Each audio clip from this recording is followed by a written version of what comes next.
Երրորդ պատերազմական ճակատն է ուզում բացել Իսրայելը։ Գոլանի բարձունքների հովտում, Սիրիայի հարավ-արևմուտքի Քունեյթրաշրջանում իսրայելական զորքերը բարձրացրել են Իսրայելի դրոշը։ Քունեյթրաշրջանի Կուդնա գյուղի բնակիչները դատապարտել են իրենց տարածքում կարմիր բլրին Իսրայելի դրոշի բարձրացումը։ Դա համարել իսրայելական ուժերի հերթական սադրանքը։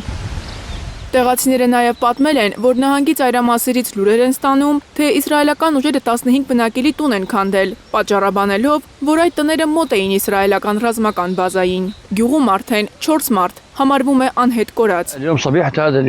Զարմացանք, երբ տեսանք Իսրայելի դրոշը մեր կարմիր բլրի վրա։ Սա սիրիական հող է եւ մենք երբեք թույլ չենք տա, որ Իսրայելի օկուպացիոն ուժերը արմատներ գցեն մեր հողում։ Դրոշի բարձրացումից ժամեր անց իսրայելցի զինվորականները զրահապատ ռազմական մեքենաներով բարձրացել են բլրի գագաթ եւ տեղադրել դիտորդական սարքավորումներ։ Իսրայելական ներխուժումները բարգացրել են Սիրիայի սահմանամերձ բնակիչներին։ Նրանք դժգոհում են նաև Սիրիայի անցումային կառավարության անտարբերությունից։ Թշնամին ներխուժում է, տներ քանդում մեր գյուղերում։ Չպետք է սա թույլ տանք։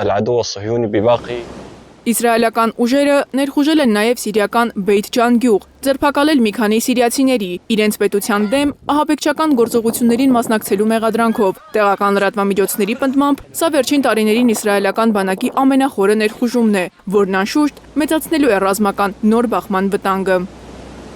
Մարիամ Ամիրջանյան, Սմբատ Ասլիկյան, Հայլուրի համար։